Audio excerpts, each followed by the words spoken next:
Okay, welcome back to a new episode of the Decanted Portfolio. This is a podcast on wine and financial markets sponsored by Pantaray.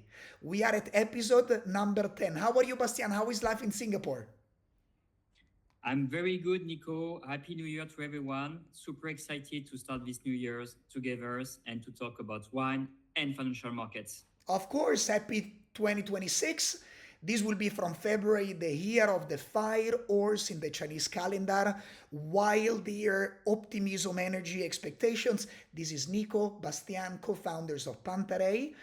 This is sponsored by Pantaray Adapt, our ETP and active investment strategy changing with shifting market conditions. A couple of disclaimers today. First one, not financial advice, okay? Judge with your own mind and ideas whatever we say, and you decide and only you where to invest. Then, one more disclaimer. And of course, please drink responsibly. Okay, you can enjoy wine and of course drink in a very reasonable size quantity. And of course, pregnant women shouldn't drink at all. Okay, So thank you. please be responsible. Thank you. Thank you very much. Today is the 9th of January. We had already a week on financial markets, but not much has happened in terms of new trends, okay? Messy geopolitical situation, invasion of Venezuela by the Trump administration to extract, the Maduro president will talk in another episode about the implications. Oil prices didn't really move. They are floating around $58-$60 per barrel looking at crude WTI. Gold continues to trade where we left it at the end of 2025. US stock markets gained around 0.5% in the week with a bit of volatility. Europe better with around 1% upside, but no new themes, no new trends. And so today we'll keep it light on markets to focus on new things. And if you don't follow our newsletter, go on pantaray.substack.com to see the new issue with more details on market that we will send out after this episode. So the episode of today, we are very excited, the two of us, because we will host the first guest of the podcast, Rosalen Ramos. Welcome. Hello, hi everybody. Hello, hi Okay. Bastian. Hi, Rosalen, you'll be lucky because you will be forever the first one. Yes. Yay! The Decanted Portfolio. What a privilege. If many of you will not know about Rosalen, she happens to be my wife. So thank you for being with us today. Thank you for having me. What do you do for a living? So first of all, thank you for the invitation and Happy New Year to everybody. I'm Rosalen. I'm your wife, first of all. Yes. Mother of two amazing boys. And I also worked at LinkedIn in the talent solutions business, consulting with clients on how they can achieve their optimal talent strategy and use LinkedIn to acquire and develop talent. Okay, amazing. So we have a senior professional with us and many things to talk about, your work life, but this podcast is about wine. And so we'll ask you a couple of questions. Bastian and myself, as the audience knows already, we are two certified professionals in wine. The startup that we co-founded is focused on financial markets, but we use this space to comment about nice wine regions that link up with market behaviors. Today is all about the new year, and so we want to ask to you as a wine enthusiast, what do you think about a couple of topics that we discuss about, and I will start with a question. That is, how do you manage your life with a husband like me, always talking about wine in social gatherings? How do you survive this? Well, first of all, I have to say that the podcast is very informative. Thank you very much. Thank you. Because wine is a constant learning process. And this is what I find being with you, and speaking to Bastian as well. The world of wine is so broad and there's so much to learn every day that is a constant learning process. And I think, being introduced to wine through you and, through conversations with friends has been really enriching, and yeah, it's always a world of discovery, and sometimes overwhelming as well. Too much But information. it's good to be able to learn every day. When you taste a new bottle, or travel to a different place, there's always something to learn about wine. Hey, thank you. It's beautiful. Something that we haven't commented here enough is that, of course, responsible consumption of wine with alcohol is limited, but it is a beautiful way to travel the world from home 100%. because you discover different type of terroirs and weathers and regions with their soil and climate, and this is nature. On the other side, there's also the human winemaking techniques to transform the wine before selling it. So it's a beautiful way to look into this. So, okay, thank you for this intro. We prepared some questions with Bastian as well. I don't know if, Bastian, you want to go with the next one. Yes, with pleasure. No, I wanted to know, if you have any early anecdotes or special experience with wine, what you would like to share. I mean, like, what are your early discovery with wine? Sure, that's actually a great question, because perhaps worth sharing that I'm not from Europe, which is mostly the place where wine is mostly appreciated, I guess, in the world. I come from the Caribbean, from Puerto Rico, and that is an island that we don't have a tradition of wine consumption, or we didn't used to have when I was growing up. So for me, wine is a relatively new thing. I grew up maybe where drinking was more of a social thing, and it would be more of like beer, or maybe more like spirit type of drinks. Rum is really a thing over there, so we produce rum and stuff like that. So moving to Europe about 16 years ago, and meeting Nico was where I started to discover wine. So it's relatively new for me, and I think again, as I was saying, it's just like the learning bits. But when I really think I started to appreciate the complexity of the wine world was when we traveled to Argentina. Yes. In 2014. See. Yeah, so it was an amazing trip. We went over there for 2 very relaxing weeks, and we traveled around Argentina, and we went to the Mendoza region, stayed in a beautiful hotel in a vineyard. So you were like in the full experience, completely immersed in the experience of what wine is and the wine production. And we got to visit a few places where they produce wine. See, wine producers, winemakers. And that's where I discovered the Malbec wine, which is now my favorite red wine. Is the one that I can most easily identify, relate to, and really appreciate every time I drink it. I tend to prefer wines that are kind of smoother in the mouth, that don't really overpower, or perhaps lighter are good with maybe an aperitivo, stuff like that. But I think Malbec is one that I consistently like. And I also remember we discovered the Torrontés white wine, yes. which was really, really beautiful. So I think that's the first time I remember I said, okay, this is something that I really want to continue to learn and appreciate and incorporate as part of my life. See, beautifully. But the beauty, I think, about wine, when you do this kind of trip, is as you cannot drive and drink, Exactly. you have to stay in the winery. Exactly. Good So spot. beautiful. Absolutely. And most of the time, it's a very nice place because it's close to mountains or to to forest or some very beautiful location. Usually, like the winery is very nice just to stay, also to enjoy. Yes. After the time of tasting the wine. Yes. Great. Thank you so much. See, no, and consider that if you didn't listen to the episode a couple of episodes ago in Spanish only on Malbec in Argentina, go back and listen to it. But we mentioned that the Malbec is a beautifully powerful wine, but it's elegant, without too much tannins that stay green in your mouth, and so it can be drunk with or without food, and it's very modern, and this is maybe the appeal that you linked up with. So I remember back in those days in Argentina, it was the first time that I put you in front of a decision with the wine list. So how stressful. And it was like, Rosie, you pick up the wine, but I will ask you something related to that, and is in your business life, with your LinkedIn corporate clients and executives, when you go out for an important meal to negotiate a deal, do you choose the wine? How do you deal with the gigantic wine list not being a sommelier? What's your experience? Because it can be very intimidating. What do you do?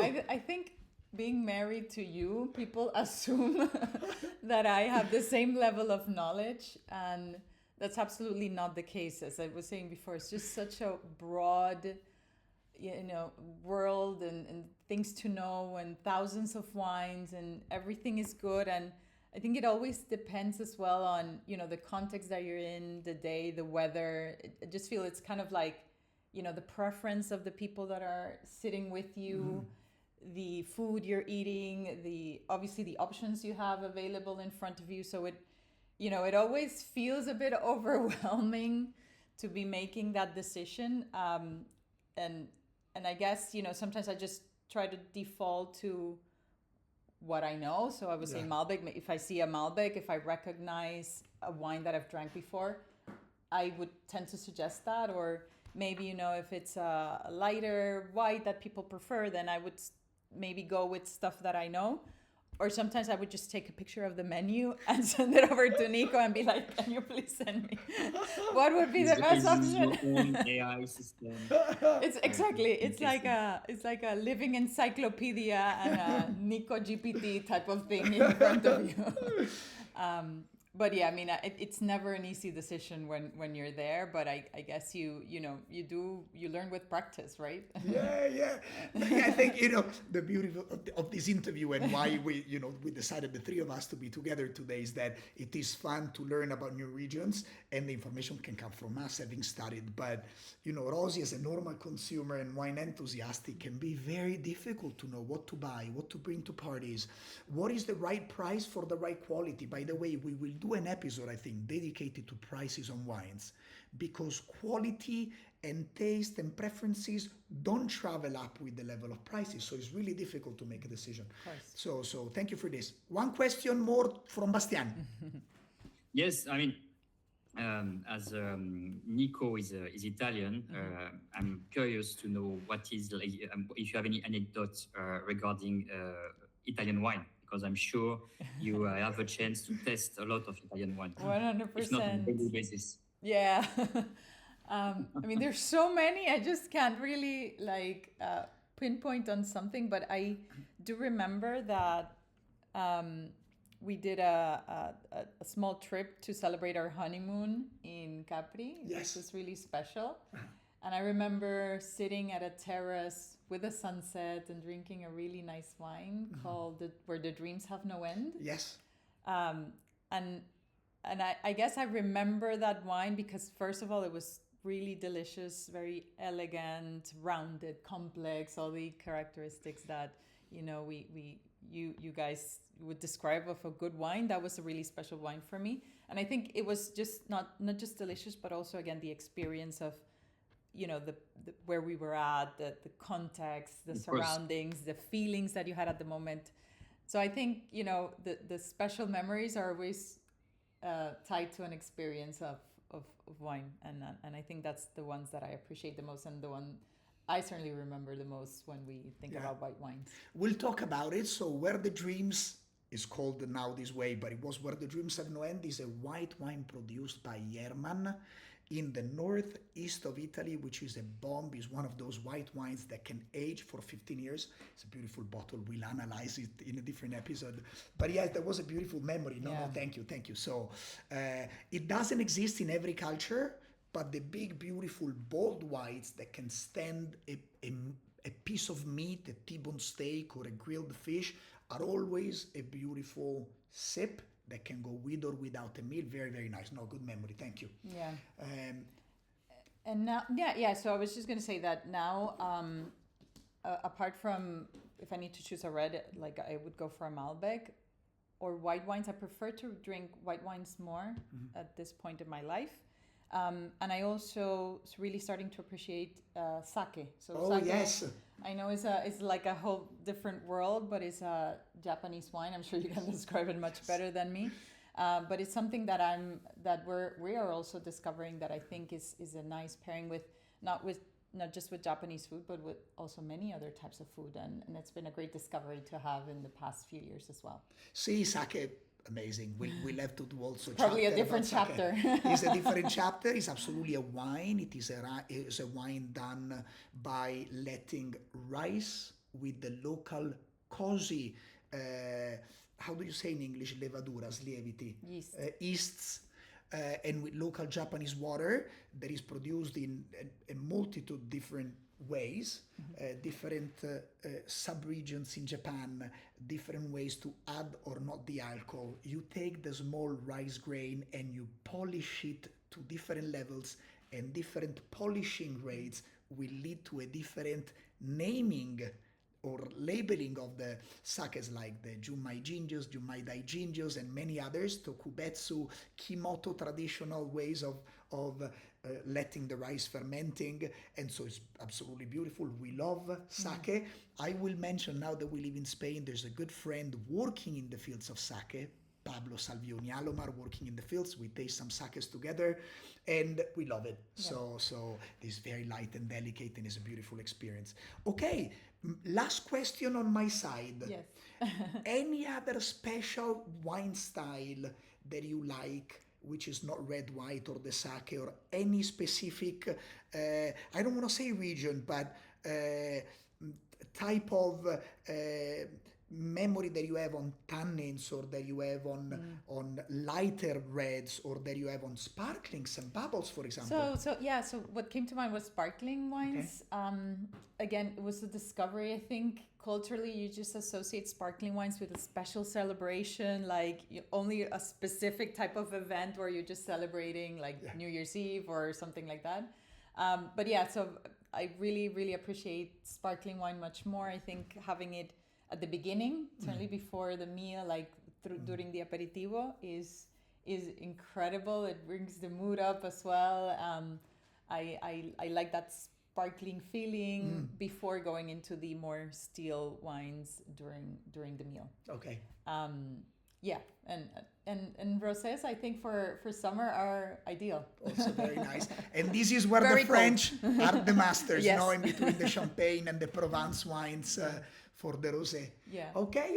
Thank you. So Rosalen, was a gift to have you as first, podcast guest. Thank you for having me. Thank you for sharing your experience dealing with the Pleasure. intimidating world of wine. And we'll continue with the episode. We thank you very much, and we'll see you soon. Thank you. Thank you Okay. very much, and see you guys soon. Thank you. Bye Bye-bye. bye. Okay, fantastic. So we'll use a few minutes more in the episode to share, as we went through the new year, what, Bastian, you and I have tried that is worth sharing with the audience, right? Do you want to go? Sure, with pleasure. So I was very lucky because it was almost my first wine of the year. Because we organized, we had a dinner at home on the January 2nd. So the night after, the New Year's Eve. And basically somebody brought to us a bottle of Domaine de Trévalon. So the name is Trivallon,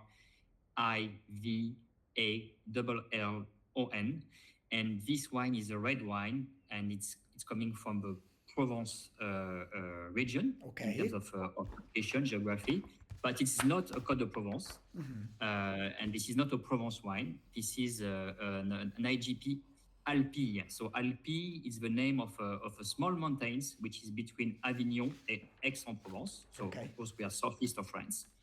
It's a very famous area for tourists because this is where you have some very small villages, very famous ones, such as Les Baux de Provence, such as Gordes, and such as Égalières for people who know southeast of France, because very small, traditional, beautiful Provence village. Okay. And this is quite original because this wine, in terms of grapes, so they made the decisions to go for Cabernet Sauvignon and Syrah. So Cabernet Sauvignon grapes are not at all, in this region, because when you think about Provence and thinking about the red wine, you think about Mourvèdre, you think about Grenache, Syrah. So they have Syrah.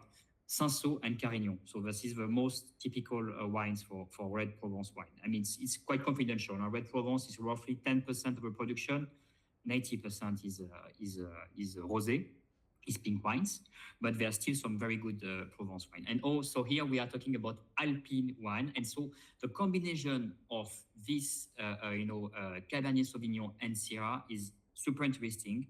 It's a small producer. I didn't know it, but it's quite famous in the regions because they have like 10 hectares of vineyards, so it's a very small ones.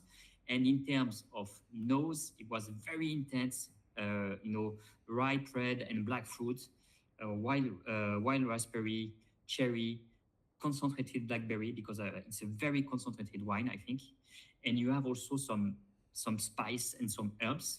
Such as like white pepper, licorice, dry Mediterranean herbs, and you can feel also some notes of dark chocolate. I think it's very interesting. So the body is more like medium to full body, and the structure is very refined, succulent. And honestly, I was really amazed what they do. I checked afterwards, very good grades by Wine Spectator, Decanter Magazine. And I think it's very interesting, and it's a very super good surprise to start the year. So that's why I was very excited to share with you this experience. So I recommend it for people who have a chance to find it because it's on allocation. It's quite difficult. It's such a small producer. It's pretty hard to find, but you might find some in some nice restaurants on nice boutique. Okay, thank you very much. So I think, on top of the beautiful wine, and thank you for sharing the tasting, the big insight here is that we looked at Provence in the past with Bastien because we analyzed the rosé wine. So as Bastien is saying, 90% of the production is mainly rosé. There's a bit of white wine as well, and the red is rare. And actually, the red that is produced there is split into very delicate and light, easy to drink wines. But the big, bold wines are really, really good. And so you are mentioning a giant, good producer, not giant in terms of size, but in terms of quality, using the unusual combination of Cap Sauvignon and Syrah down there in France, which is worth trying. And yeah, just because like the person who founded the winery, maybe 50 years ago, made the decision and thought that the terroir was good for Cabernet Sauvignon, and people thought at the beginning that he was crazy when he started to do it, because it's completely unusual. And also he made the decision, which is also a very strong statement, to refuse to be AOC Provence wine, which is like the standard appellation, denomination, and to go for like Alpille, which is a protected geographical indication, which is bring less constraints, and that's why it had more freedom, to really work on his wine and to express, the quality of the terroir. So that's a very interesting, I think, story, and strong choice, usually allows to deliver and produce, a unique, quality and taste. Okay. Thank you very much for sharing the thematic tasting on something new at the beginning of the year. And I will close with my own tasting, and we focus as well here. I have been drawing a map of France as you were talking, Bastien, because I didn't prepare the map of the general area. This is France more or less, with Paris on top here. This is the region of the Loire, where we are going into while you were discussing about Provence. And yes, that I prepared a map of the Loire, which I will bring into the video, which is basically looking at the ocean on the left-hand side of the screen. Loire is split into different subregions: the Pays Nantais, Anjou-Saumur, Touraine, and other regions. I will not zoom, but there's a lot of micro tiny appellations of beautiful wines here. But you can see here Savennieres, if you follow my mouse. Savennieres going down here, close to Angers. This is a land of both white and red wines. We mentioned in different podcast episodes that this is the land of Cabernet Franc on the red side. On the white side, it depends, but the king is the Chenin Blanc. And I had the possibility to try one of my favorite denominations, and this is a tiny appellation, which is the Savennieres. But don't tell it to too many people because they do very good wines. Not many people know about them and they are stellar, and we don't want the prices to go too high. This is a denomination which we have seen in the map is tiny, has just slightly more than 100 hectares of land, and is the only hill south facing in the Loire. The Loire is a river, is a beautiful soil which is put on schist, which is an unusual type of rock, and the Chenin Blanc is both exotic, muscular, good for aging, and very easy to drink despite the big, complex, important structure. We tried the Clos du Papillon 2022. You should know that in Savennieres there are only 37 producers, okay? I had the opportunity to try a very good one many years ago into a famous restaurant in London with my wife, which is still in our memory. And this Chenin Blanc is stellar. So the Clos de Papillon that we tried had some toasted almonds, classic in the region, some lemon peels, wax that is typical of that Chenin Blanc especially, and basil. So it was fragrant, fresh, important, big body, easy to drink. It was incredible. So Savennieres, white Chenin Blanc from Loire, is a secret that we need to keep here, okay? Try the beautiful bottle there. This was a good piece of news to start the year. And I would say, Bastian, this is what we wanted to share today at the episode. Yes, absolutely. And please do not hesitate to follow us on YouTube or Apple Podcast or Spotify, and also to like, our podcast. Yes, so thank you very much. Follow us, pantarai.substack.com, YouTube, Spotify, Apple Podcast. Share this with your friends. Follow us also on our investing side, Pantarai Adapt, the sponsor, and ETP, Active Investment Strategy, changing with shifting market conditions. Thank you very much. Bye. Bye-bye. Bye-bye.